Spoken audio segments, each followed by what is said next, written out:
Përshëndetje të nderuar miqtë e mi, ja ku po ritakohemi sërish me mua Tirona Lilin për të ndarë lajmet më të fundit. Tani do të flas për një temë që na ka tanguar për muaj të tërë. Na ka mbërthyer për ekrani, na ka bërë që ta përjetojmë ndjesinë e tyre sikur të ishte e jona. Unë kam dëgjuar shpesh herë që ka personazhe në rrjetet sociale që transmetojnë emocionet e tyre, transmetojnë energjitë e tyre drejt ekranit, ndoshta është e pabesueshme.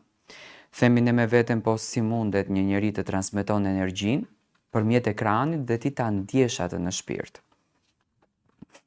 Zoti ka krijuar këtë botë të tillë, aq të pa kuptueshme, aq mister, sa të duam ne të ulumtojmë për të zbuluar detaje, nuk do arrim dot. Do me thënë Zoti do na nxjerrë në rrugë tjetër. Dhe pikërisht ishte kjo dashuria e bukur që nisi brenda atyre 4 mureve, që u duartrokit nga shumica e shqiptarëve, që u mbështet nga shqiptarët dhe ju dha ajo që në fakt duhej të jepej. Mirë kuptimi. Do flas në këtë rast për Egli Takon edhe Gjestin. Edhe pse Egli foli hapurazi, që do me thënë me saj dhe Gjestit nuk ka ma asnjë gjë, dhe marrëdhënia ka përfunduar, gjërat kanë përfunduar, fansat akoma janë të etur për ato emocione, akoma janë të etur për ato ndjesi, që Egli dhe Gjesti i bënin hapurazi brenda shtëpisë së Big Brotherit. Janë disa fotografi që do të shfaqen gjatë kohës kur unë flas, disa fotografi që janë krijuar tashmë me inteligjencën artificiale. Mendoj që inteligjenca artificiale ka arritur në atë nivel që të kënaq shpirtin e çdo njeriut. Dhe pika atë që ti dëshiron ta realizosh, atë që ti dëshiron ta ndërtosh, atë që ti dëshiron ta krijosh në fakt në një koncept të bukur, inteligjenca artificiale ta mundëson. Dhe fotografitë të cilat janë bërë mes Eglit edhe Gjestit, që kanë bërë bashk njëri tjetrin, kanë marrë xhiron e rrjetit, do me thënë me qindra mijëra lajka, me qindra mijëra komente dhe me lutje drejtuar drejt Zotit nga fansat e tyre, që Zoti të bën hymër edhe të bashkon këtë çifti një herë dhe për gjithmonë.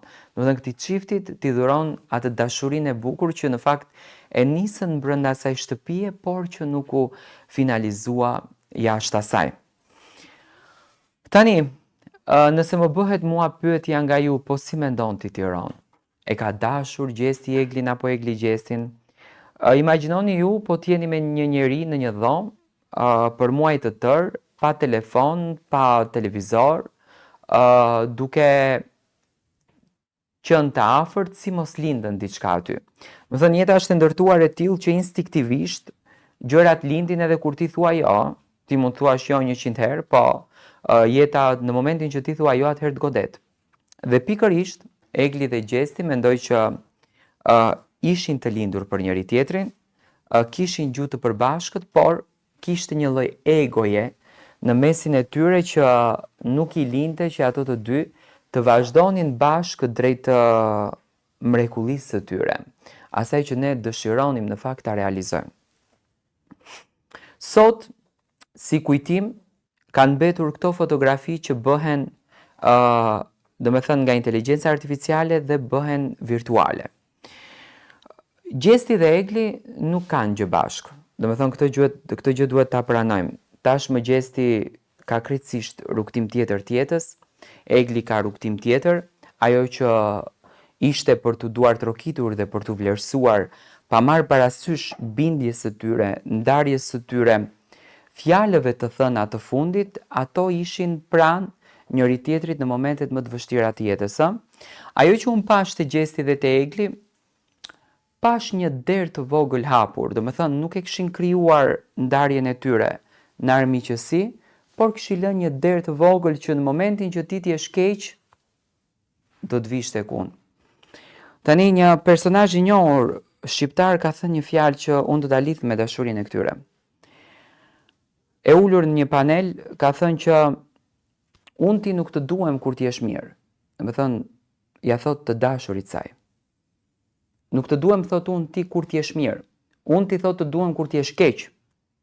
Kur ti jesh në ditët më të rënda të jetës time, ti të vish tek unë. Atëherë të duhem unë ty. Dhe pikërisht bëhet fjalë për Grida Dumën, Grida e ka thënë këtë gjë.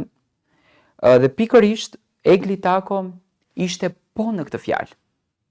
Do me thënë, ne njerëzit që i dua më shumë me shpirt, nuk ka nevojë të jemi pranë tyre në ditët e tyre më të lumtura, sepse shpirti i tyre është i lumtur, por ka nevojë të jemi pranë tyre kur ato janë shumë keq.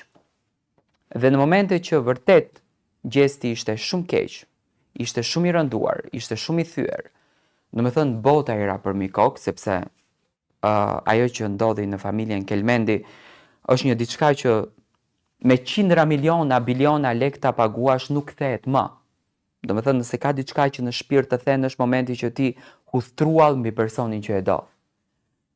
Dhe në këto ditë të rënda, përsëri personi i cili ndoshta u mbyll një derë, ishte njeriu që i qëndroi sa më pranë. Dhe andaj unë them që mua më pëlqen që fansat bëjnë gjëra të këtilla dhe dëshirojnë akoma të shikojnë gjestin edhe Eglin afër mes njëri tjetrit, por kjo dashuri tashmë ka përfunduar. Unë shpresoj që gjesti dhe Egli të kenë ruajtur një shoqërinë e tyre, sepse ka dhe raste që dashurit mund të kthehen edhe në shoqëri, janë shumë të pakta në fakt ato. Do thënë duhet të jesh shumë më pastër me botën, me veten që personi që ti e ke ndjer ta shohësh si mik, por mbi të gjitha ekzistojnë dhe fenomene të këtilla.